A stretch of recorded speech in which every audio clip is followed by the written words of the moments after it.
my name is Celine, and this is my accepted animation portfolio walkthrough. These are the schools that I was accepted to and waitlisted from, along with the scholarships that some of them offered, including accd, CalArts, CCA, Pratt, Ringling, RISD, RIT, SCAD, and SVA. My final choice is CalArts. Now for my portfolio! I'm gonna be honest, I kinda forgot the exact order that I put my pieces in, but I have heard that the order is pretty important, and you're going to want to start and end strong. I kind of structured my pieces to start with creative stuff like character design and illustration first, and then a bit of fine art, and then finally my observational work. I know that CalArts holds observational pieces in pretty high regard, so it might be better to start with the observationals first, but I'm not entirely sure, and don't take my word for it. I'm also not entirely sure how important a project description is to the portfolio reviewers, but I wrote a paragraph or two explaining the concept, inspirations, and process for each of my projects, so I'll be sharing those alongside the portfolio projects. You can pause to read them if you'd like. But that's enough yapping for now. Let's just jump right into it.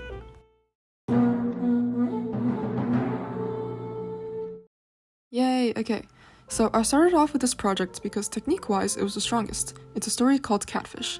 This was my submission for the accd task for the animation major, and was also one of the last projects that I worked on.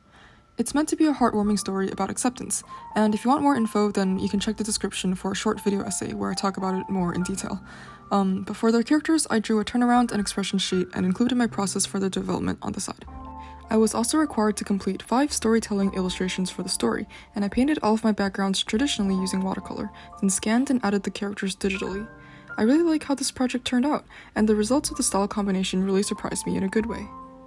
My second piece is a 3D character design project, titled Memento Mori. This was me trying to use Blender for the first time, and when I tell you I struggled so hard, this took me months to finish, and I kept running into issues during development, though they look really funny in hindsight. Blender, you were the bane of my existence. The character is meant to be a representation of the Chinese mythological Guimenguan, or basically the Doors of Death. My third piece is my storyboard project named Death Cap Shin, where I tried to make a pun with the title. Haha. Mild trypophobia warning, and I'm not a huge fan of this piece because my art style doesn't really look like that anymore, and I feel like as a storyboard it kind of falls flat, since there aren't that many dynamic angles or cool shots or anything, and the values that I chose for each panel are so, low contrast, so the compositions are a bit unclear. But this one's basically meant to be talking about social media addiction, and while I like the concept, I didn't really like the execution that much, and it feels a bit shallow.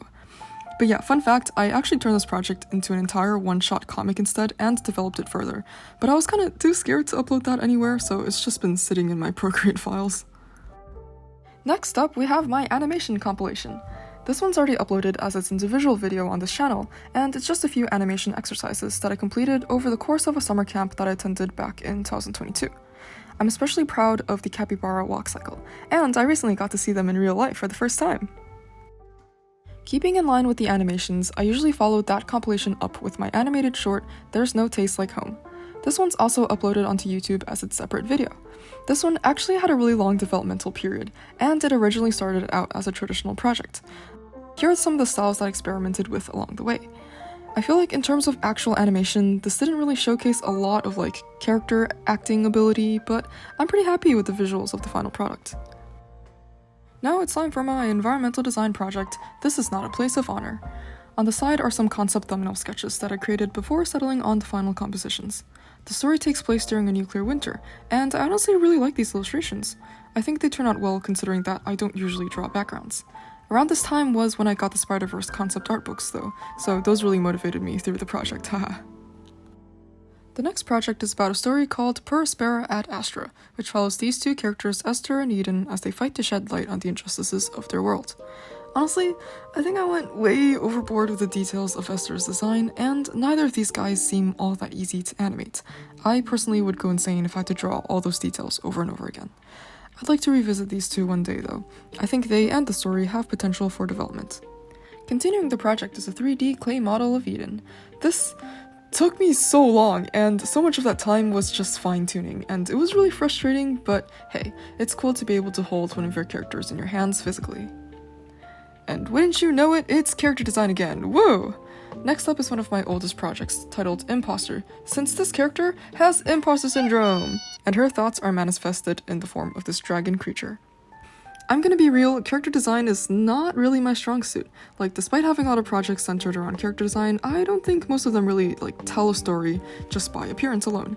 And I think I really need to work on my exaggeration and shape language abilities and all that, but mainly I just wanted to show my rendering and creature design abilities through this story and project.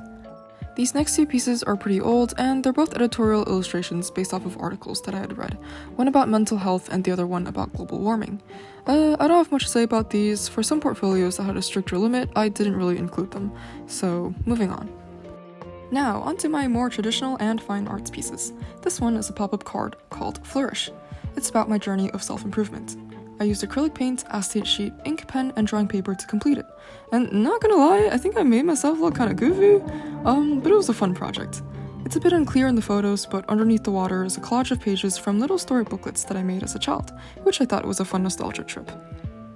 Next up is Inner Child.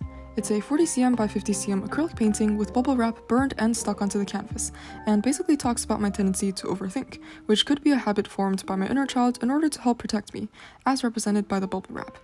Although it's meant to act as protection, it instead feels suffocating and unhelpful, and its burnt state furthers its counterintuitiveness and loss in defensive value, allowing me to sabotage my artwork the same way that I felt the inner child would sabotage me.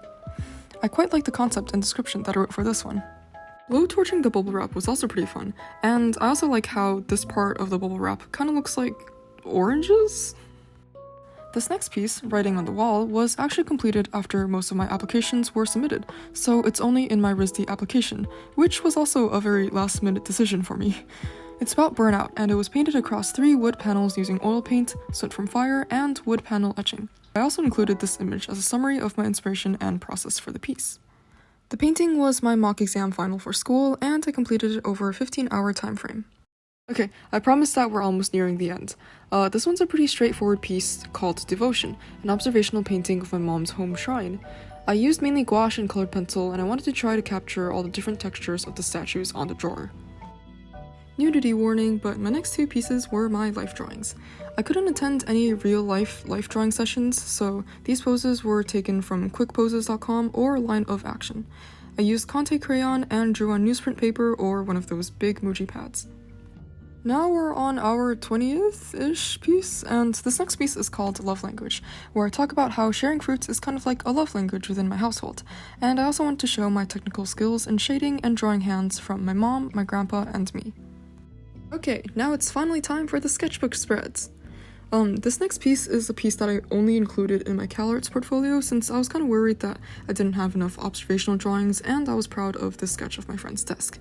The drawing itself is quite messy, as is the desk, but I thought it was a good indicator of some of the process behind my drawings.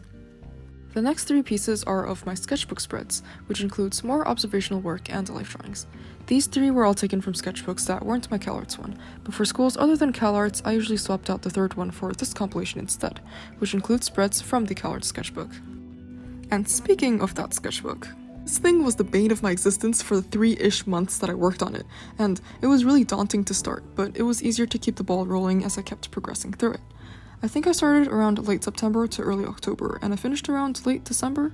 I wouldn't say it's the most impressive sketchbook out there, and there were definitely more than a handful of pages that I rushed through. Some advice that I've heard about the sketchbook is to just not worry about it too much, since it allegedly isn't weighted super high in terms of importance compared to your main portfolio, and in general it's better to spend more effort on the main portfolio rather than the sketchbook. So treat it as a way to present more of your observational skills and showcase some of your interests and personality. And I think that marks the end of my portfolio walkthrough. Woo!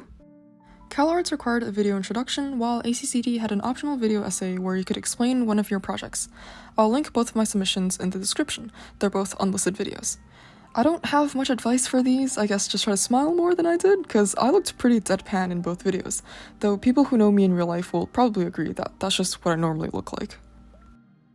As for some more general tips, this is a bit silly to say, but I think it's good to keep in mind that not every single piece needs to be 100% perfect.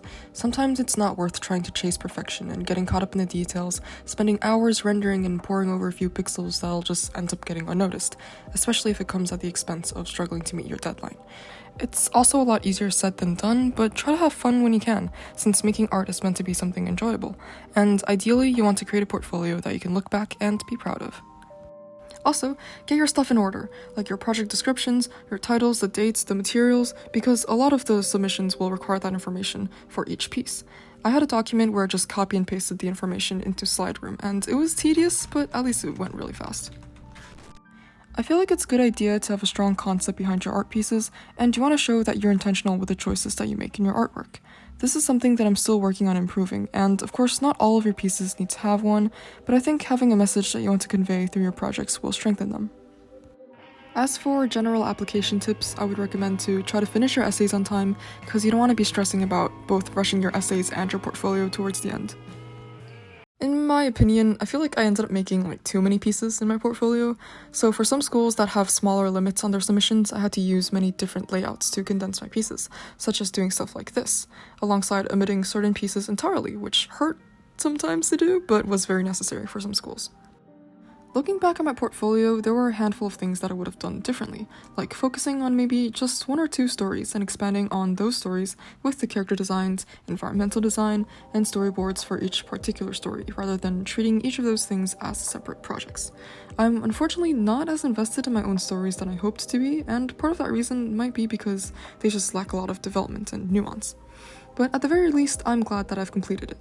That's about all I have to say. If you have any further questions, then feel free to leave them in the comments and I'll do my best to answer. If you're someone currently working on their portfolio, best of luck to you. Thank you for watching and I hope this helped.